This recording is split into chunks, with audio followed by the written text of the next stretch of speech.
Welcome to the Peegs.com recruiting chat. I'm Trevor Andershock, joined by the legendary Jeff Rabjohns. He is down in Alabama watching the adidas 3SSB circuit.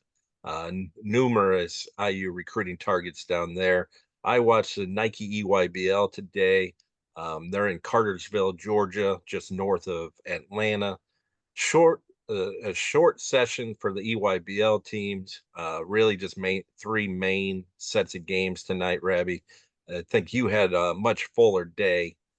Where did you start off with watching IU recruiting targets today? One of the big focuses for today was to watch the Indiana Elite 17U team, and that includes three high-profile, high-value Indiana targets in Malachi Moreno, the 7-foot center, Braylon Mullins, 6'5" guard, and Trent Sisley, 6'7" forward. They won both games today. All three guys played well. All three guys played really well, actually. Among the strong games that they've had this spring. Um, I think Braylon Mullins' spring is starting to become a pretty significant story. I think you and I both agree that when we saw them in their at 3SSB opening weekend in Council Bluffs, he played like a top 50 player in the country, especially that Sunday morning game where he had 8 threes. He comes back today and kind of does it again. 28 points in 28 minutes, 6 for 10 from three. At least 5 of those threes were college distance threes, a couple of them even more than college distance. He was just fantastic, moving, coming around screens, getting open, and just catch and shoot. He was fantastic. Did hit a couple off the dribble, but catch and shoot situations, he was absolutely outstanding. And that Indiana Elite team does pass the ball. Mark Zachary is a really good passer. Luke Ertl finds the open guy. Malachi Moreno is a good passer, even from the post, mid post, high post. He's the type of center who's helpful to shooters. But Braylon Mullins' performance today, following what he did out at Council Bluffs, I think really is showing what he can do when he's healthy. And I think everybody knows, he had a back injury, he had a wrist injury, he had a jammed finger on his thumb or on his shooting hand late in the season. So he played through a lot in like January and February. But I think what we're seeing now is a healthy Braylon Mullins, and he is absolutely having a fantastic spring. So I think that's maybe the headline story from here in Birmingham. Trent Sisley also had a really good day. He was very productive, 2 for 5 from three in both games. So he's showing that he can step out and hit threes. He also, rebounded pretty well, made some plays driving to the basket, played with some physicality. So he had a good day. And then Malachi Moreno, opening game, 12 points, 14 rebounds, 3 block shots officially. There was a couple others I think he got a finger on, so disrupted some others. But he did all that in 24 minutes. He was really, really impressive.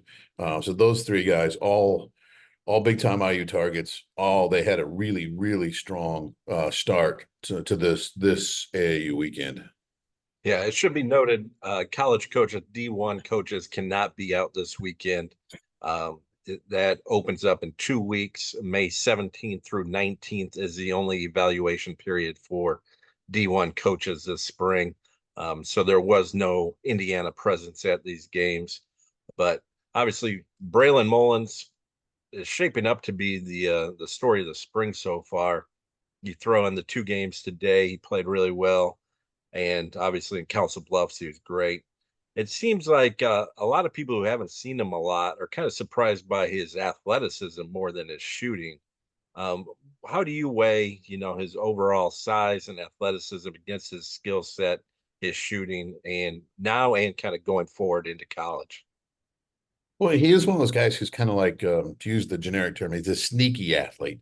He's a slender guy, but he really knows how to move. He's got good quickness, and he's really quick getting his shot off. He's got fantastic footwork, gets his feet set before the catch. Hands are really good. He can catch it, eye level and just go right up with it. He doesn't have to like rock it and cock it. So I think, you know, the quickness shows up on his shooting form, on his mechanics, gets up and down the floor really well. He had a couple really nice plays where he caught it on the break and went in and dunked it with ease with two hands. Gets off the floor really well.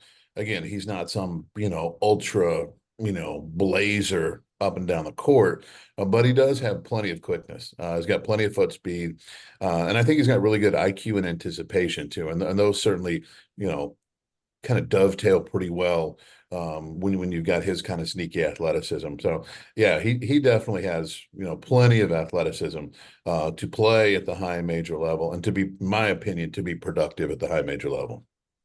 All right. Kind of sticking with the 2025 in-state, top priority guys.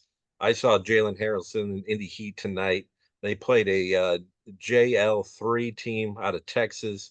Normally they have Hudson Greer, who's also an Indiana target, but he was in street clothes tonight, did not play. But it didn't matter or factor into the outcome of this one, Rabbi. Complete blowout in the second half, JL3 just got any shot they wanted throughout the game. Really took advantage in the Heat inside, attacking the rim. So not a competitive game in the second half, but Jaylen Harrelson, another kind of slow start in the first half, but was great in the second. He was really the highlight of the night for Indy Heat. Scored 16 of his 20 in the second half. Shot well, got to the free throw line again. I think he went 6 of 9 from the line. We saw that last weekend in Memphis, Rabbi, drawing a ton of fouls when he's attacking the rim. I think that's going to be a major positive, a major strength of his going forward. He's so big, strong, and quick. Get him on the wing, let him attack. I think he can draw fouls against anybody, any size, any level. I think that's going to translate down the road. Did hit a couple threes tonight, couple tough threes. Actually got fouled on one, made it. I forget if he made the free throw for the 4-point play, but that was kind of something missing from his game last weekend. He really struggled from three, but was able to knock a couple down. But like I said, not much help from the Indy Heat teammates tonight, and Indy Heat ended up getting blown out. But overall, still a pretty good showing from Jaylen Harrelson. Yeah, I think what you and I saw last weekend, I believe it was Houston Hoops, I think, where he Yeah, really just kind of like took over the game for a stretch in the second half. I believe I have the opponent correctly. There were three yeah, that games. was the double overtime game. Yeah. They were down, I think, what was it 15 at one point, something like that. And he just kind of put the team on his back. He scored, hit some jump shots. Like you said, did a really good job just using that body. I mean, he's 6'6", 6'7", and can play like a guard at times with the way he can drive. He's really hard to defend. You put a big guy on him, big guys can't move quick enough most of the time. You put a little guy on him, you know, he's quick, tall, and he's really gotten to the point I think he's getting really good at using angles Yeah, to get by the first guy, then draw contact, and he can go get his team points when they need. And in that game against Houston Hoops, I thought he also, you know, he went in and got some big time defensive rebounds. He's a very, very helpful rebounder, very impactful rebounder, really, from the wing position. And there were times defensively he was very impactful, forced some tough shots. I mean, he really willed his team back and you know had a terrific pass to the corner for the three from Brady Kohler that sent the game into overtime. He creates so much for himself and for others, and he can go get you points. He can go get you rebounds. He can go get you assists, and he can be an impactful defender. So he's really got a lot of different areas to where he can affect the game on both ends of the court. yeah, and I like the fact that for most of the second half, they weren't really in it to win to win the game, but he was still fighting every possession, still positive. He's not the type of kid that hangs his head, gets down on his teammates. He's going to keep fighting, keeps competing, and I really like that going forward for him. He never gets on his teammates about whining or anything like that you see from some of these big time players once in a while. So just really like his attitude on the court. Another one I saw one of the best games of the spring so far, Rabbi. Knight Riders Elite against New Heights Lightning. Knight Riders obviously have been a force with the Boozer twins, Cameron and Caden Boozer. Um, last few years at least. And they actually picked up Caleb Wilson this weekend, an Indiana target from Atlanta, has been playing with the Georgia Stars for the last few years. He hopped over to this really good Knight Riders team, and they really didn't play him much. He's a top 5, top 10 kid in the country. You have a cohesive group that's been together for a long time, and it looks like they're just going to work him into the rotation, little by little. I think he only played about 9 minutes tonight. I don't know how many other AAU programs would bring a guy, that highly rated and only play him 9, 10 minutes in a game. I thought that was pretty interesting and shows how tight knit this group is. You don't want to disrupt their chemistry, even by throwing in a talented guy like Caleb Wilson. Yeah, that's a really good point. That Knight Riders team is pretty unbelievable. They won 15U on the EYBL. They won 16U, and they're obviously a contender for the title this year. But what were your thoughts on Malik Thomas, the guard from the Lightning? Yeah, I think he led the Lightning with 20 something, 25 points, I think. Hit some huge shots in overtime, tough mid-range shots. I thought that was going to get them, over the top. Uh, Knight Riders ended up hitting the last second three in overtime to send it to double overtime. But, Malik Thomas is just a natural scorer. He's going to find his shot. If he misses 5, 10 in a row, it's not going to bother him. He's going to get his next shot up. And that was kind of what happened tonight. He had some really, you know, stretches where he struggled to get the ball in the hoop, but then he had some fantastic, um, you know, just plays of brilliance, basically, either slashing the hoop, mid-range tough shots. I think he hit one really crucial three, either late in the fourth or in overtime. So really just a blank slate with him on every possession. He's not gonna, his confidence is never gonna get down. And he's always gonna be looking for that next shot. And that helped them win a fantastic game, 93-88 in double overtime tonight. You don't see the Knight Riders lose too often, and Malik Thomas was played a very key part in pulling that upset tonight. Yeah, another guy I got a chance to see again, another kid who's really one of the big risers of the spring, in my opinion, Anthony Thompson, class of 2026, plays for Indiana Elite, guy from Lebanon, Ohio, 6'7" wing, unbelievable length. I think it's somewhere around 7'1" for a wingspan. He's only 15 years old and is playing 16U basketball, could be playing 15U. Got a really nice left-handed stroke, really just kind of coming into his body, understanding how to utilize that tremendous length that he has. He looks like a really good prospect. And if that shot from 3-point range really continues to just all he's got to do is walk it up the stairs. Again, he's 15 years old. He's got a chance to be a tremendous prospect. He's got a very, very bright future in front of him. Had another good game today. And but he's you talk about players who are, kind of emerging or, are stories of the spring, so to speak. I think Anthony Thompson's on the list. Again, 2026 class, plays for Indiana Elite. He's a guy who already has, attention from a number of colleges. And I think he's got a big time future in front of him. Yeah, it's interesting his growth. He was mainly a spot up shooter for Indiana Elite last year. He grows 3 or 4 more inches, fills out a little bit, plays with more confidence.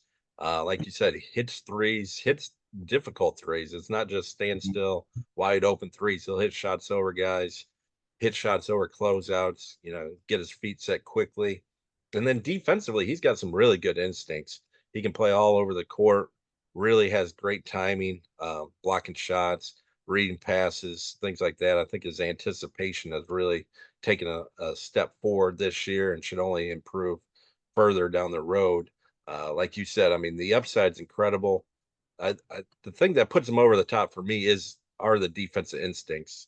Obviously, good shooter with that size, you're going to get some looks, but when you can move and you can anticipate and you have timing on the defensive end, I think that means, something really good is going to happen on the other end too, as long as you keep working at it. And like you said, he's got to be one of the biggest, stock boosters in 2026, kind of that Xavier Booker leap. I think that was going into his senior year more, but a guy who was known, had high major offers, but now he might be talking 5-star, top 10 type of kid in the country.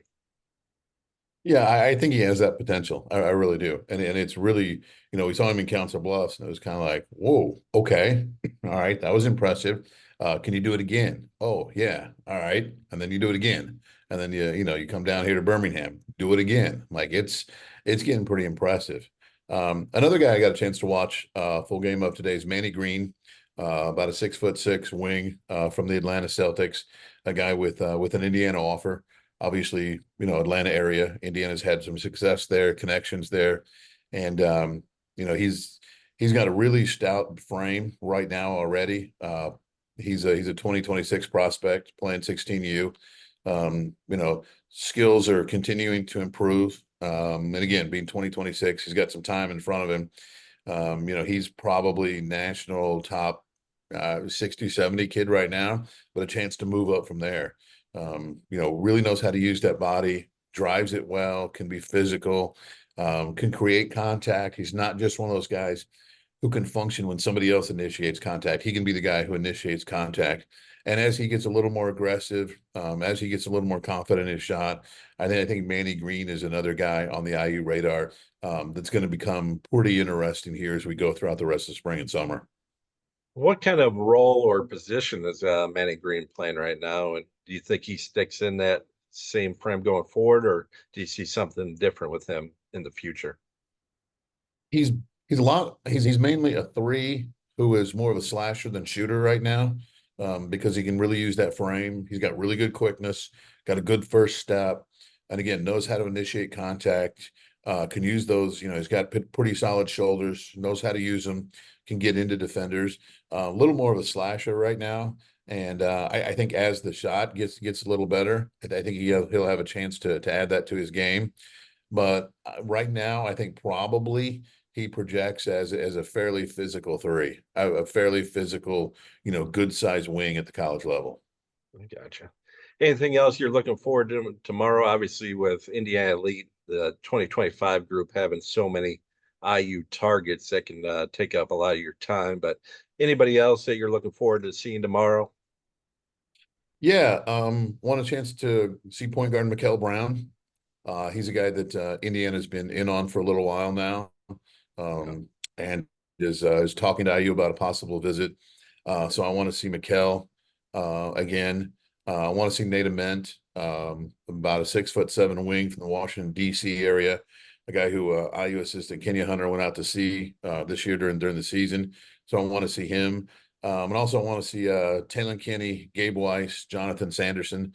Those are several other guys I want to see. I think Taylor Kinney has got, fantastic physical tools. Got a chance to watch one of his games up in Council Bluffs. So looking forward to seeing him tomorrow. So going to see those guys tomorrow and Sunday. And obviously also, see the Indiana Elite guys with Malachi Moreno, Trent Sisley, and Braylon Mullins. Good deal.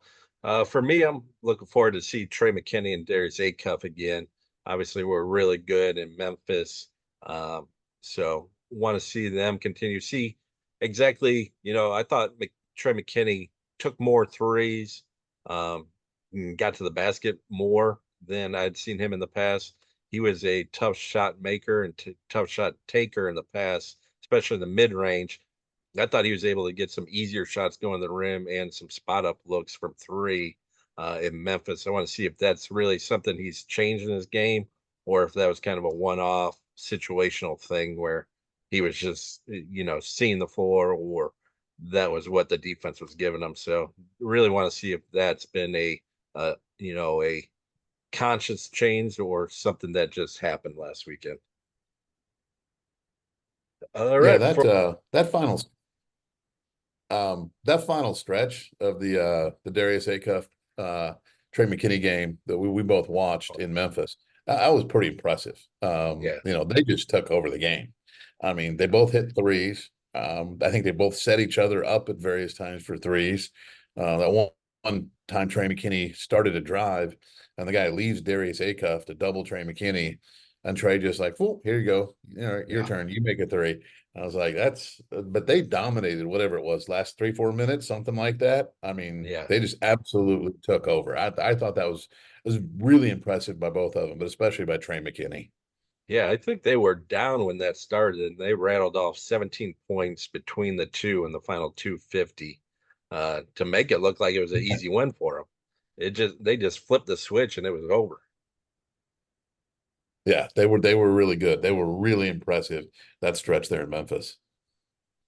All right, Tom. Jeff will continue his coverage down in Birmingham, Alabama, Adidas 3 SSB. I'll watch more of the Nike EYBL prospects, and we'll have it all on Peegs.com throughout the weekend and through next week. So for Jeff Rabjohns, I'm Trevor Andershock. See you on Peegs.com.